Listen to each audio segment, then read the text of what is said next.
Welcome to star 9 news.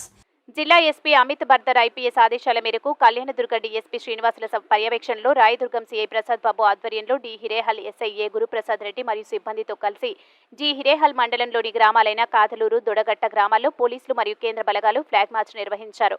ఆయా గ్రామాల్లోని ప్రధాన రహదారుల్లో మరియు ముఖ్యమైన కాలనీల గుండా ఫ్లాగ్ మార్చ్ కొనసాగింది. ప్రశాంత వాతావరణంలో సార్వత్రిక ఎన్నికలు నిర్వహించడమే లక్ష్యంగా పోలీసులు సంకల్పించారు. ప్రజల్లో ఉన్న భయాందోళనను పోగొట్టి రాజ్యాంగం ద్వారా సంక్రమించిన ఓటు హక్కును స్వేచ్ఛగా వినియోగించుకునేలా ప్రశాంత వాతావరణం కల్పించడమే పోలీసుల ధ్యేయమని ప్రజల్లో భరోసా కల్పించారు. స్థానిక పోలీసులతో పాటు కేంద్ర సాయుధ బలగాల పోలీసులు పాల్గొన్నారు.